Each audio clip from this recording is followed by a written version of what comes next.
Hello guys, pag-usapan lang natin ang breaking news. Ayon kasi sa balita, trending dahil sa Mona Black Chair, nandidire daw si Catherine Bernardo sa baha.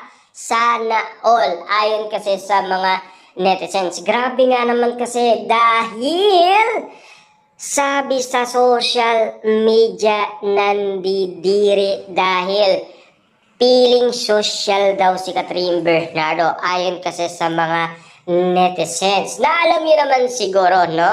Ayon sa balita, tumulong daw si Daniel Padilla sa nasabing baha. Kasi tinawagan daw ni Daniel Padilla ang nasabing barangay. Na alam niyo naman siguro, tropa ni Daniel Padilla si James Reid. Kung matatandaan ninyo, siyempre, iingi ng tulong si James Reid kay Daniel Padilla. At hindi aayaan ni James Reid na si Catherine Bernardo ay dumahan sa baha. Kaya nga naman kasi tila ang usap-usapan ay si Catherine Bernardo ay dumahan sa monoblock dahil may mga tumulong nga naman kasi dahil yun kasi ang trabaho nila. Yun kasi ang sinasabi ng mga Dilolo fans ni Catherine Bernardo. Pero ang balita ay nakakakilig nga naman kasi dahil si Daniel Padilla ay kumilos pa para tulungan itong si Catherine Bernardo. Hindi dahil kay Mayor Mart Alcala kundi dahil kay Daniel Padilla. Inaalalayan niya pa rin ang dati niyang ex-girlfriend na alam niyo naman siguro hindi niya talaga pababayaan ang dati niyang ex-girlfriend na si Catherine Bernardo hanggang ngayon. Kahit na magkaiwalay man sila, at least nandyan pa rin ang isang Daniel Padilla. Pero ang iba kasi, ang iniisip nila, yung pa rin Mayor Mart Alcala. Yun pa rin kasi ang nasa isipan ng karamihan dahil sa pagkakalink ni Catherine Bernardo kay Mayor Mart Alcala. Tila nabubura na ang ningning kasi ni Catherine Bernardo tuwing pinag-uusapan ang Mayor Mart Alcala at Catherine Bernardo. Kaya nga naman kasi kapansin-pansin na tila hanggang ngayon nagaanap pa rin ng mga ayuda ang karamihan. Kasi ang usap-usapan, 2 weeks na kapakasyon ang dalawa. Samantalang si Catherine Bernardo ay patuloy na binabatikos ng dahil kay Mayor Mart Alcala. Kita nyo naman, ang pagtawid niya sa monoblock, binigyan ng kung ano-anong resulta ng iba't ibang mga netizens. Tulad nilang nandidiri daw at kung bakit ayaw niya daw tumawid sa nasabing baha.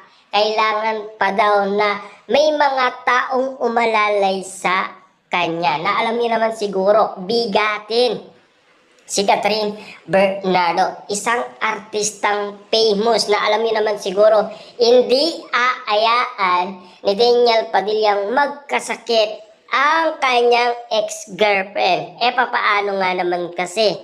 Meron pa silang gagawin project, di ba? Na alam niyo naman siguro ang bali-balita kapag ikaw ay nasa baha, kung ano-anong mga pinanggalingan ng tubig. Dahil alam niyo naman siguro kung saan-saan nagtatapon ang mga tao, di ba? Kasi kung ano man ang tinapon mo, babalik din sa'yo. Yan kasi ang mga nagiging resulta ngayon sa panahon natin ngayon. Na alam niyo naman siguro ang Mother Earth dahil sa ganitong sitwasyon. Na ngayon pinag-uusapan kung ano ang real score ni Catherine Bernardo at Mayor Mart Alcala dahil pumunta sila sa Thailand. Kaya napapag-usapan. Pero hindi nga naman kasi maisip ng karamihan kung ano na nga ba talaga ang tunay na kadahilanan kung bakit nag-iingay ang taga Lucena. At siyempre, naiisip ngayon ng karamihan kung sabik ba sina Mayor Mart Alcala at Catherine Bernardo sa isa't isa at kung namimiss nila ang isa't isa. Patunay lang na talaga miss na miss nila ang isa't isa dahil alam niyo naman siguro usap-usapan na ang balita patungkol kay Daniel Padilla at Catherine Bernardo. Siyempre alam niyo naman siguro talo si Mayor Mart Alcala sa isang Daniel Padilla. Kasi siya ang nauna kay Catherine Bernardo. Matatandaan naman ninyo siguro ang sinabi sa atin ni Daniel Padilla noong 2023.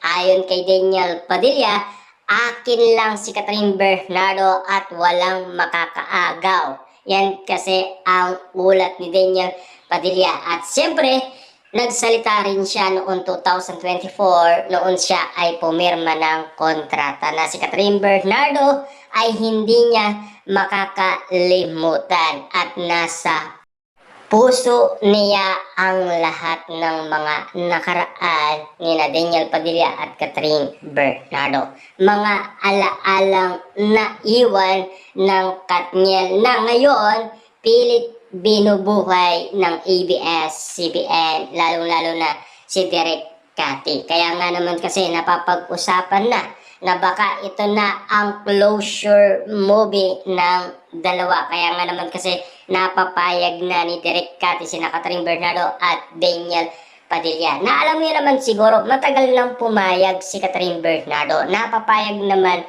ni Daniel Padilla. Kaso nga lang, ngayon napapag-usapan kasi na tila iba na ang relasyon ni Catherine Bernardo, si Mayor Mark Alcala, lalong-lalo na si Daniel Padilla, iba na rin ang kanyang karelasyon ay si Kyla Estrada. Samantalang ang social media or ang mga netizens or mga Dilulo fans lang ang nag-iisip na may jowa na ang kanilang idolo na sina Catherine Bernardo at Daniel Padilla. Samantalang kina Catherine Bernardo at Daniel Padilla, wala pa naman formal na pag-amin. Kasi si Daniel Padilla ay umamin patungkol sa relasyon nila ni Kyla Estrada. Ayon kasi kay Daniel Padilla, kung meron man mangyayari, intayin na lang nating mangyari. Yan kasi ang update sa atin noon ni Daniel Padilla patungkol sa relasyon niya kay Kyla Estrada. Kung katotohanan man na meron mangyayari, na alam niyo naman siguro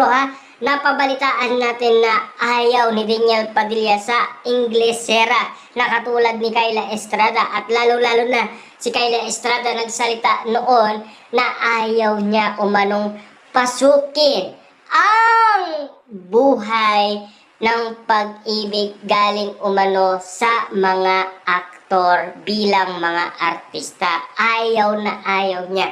Ang gusto niya, non-showbiz ang piliin ni Kyla Estrada. Kung makatotohanan man ang balita, tiyak natin aamin at aamin naman din sina Daniel Padilla at Kyla Estrada sa kanilang relasyon.